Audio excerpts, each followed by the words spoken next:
Literal na mapapasayaw ka talaga sa sarap kapag natikman mo itong dessert na ito dahil grabe naman, B, bakit ganun ka naman kasarap? Perfect na partner nga ito sa mainit na kape tapos kakainin mo siya ng mainit-init pa. As pinalevel up at pinasarap nga itong ubi biko dahil naglagay ako ng custard sa ibabaw. Kaya naman ituturo ko sa inyo kung paano ito lutuin. Kailangan lang natin dito ng 500 grams ng malagkit or 2 cups ng malagkit. Hinugasan ko lang ito ng mabuti at naglagay na ako dito ng 2 cups ng water. Tapos ay lulutuin lang natin ito. At kapag naluto na itong sinaing na malagkit ay sa isang naglagay lang ako nitong 400 ml na coconut milk, 1/4 na asukal, pwedeng pula or brown.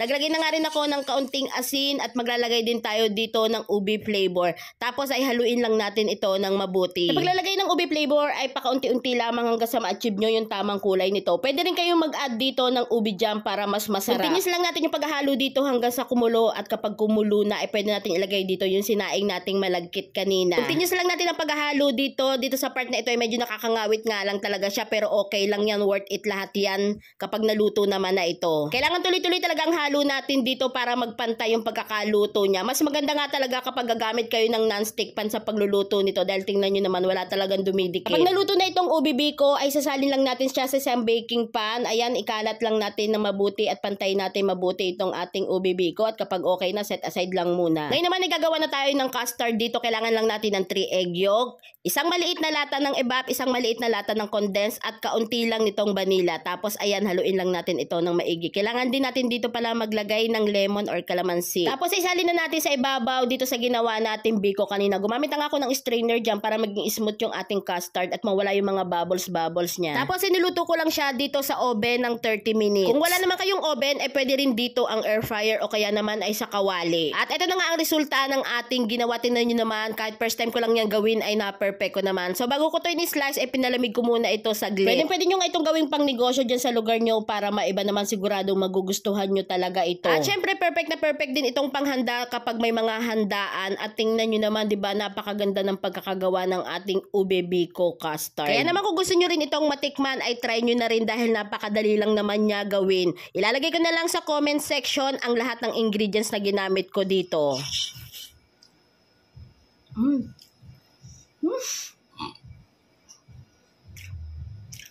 Masarap. Saktong tamis lang. Perfect.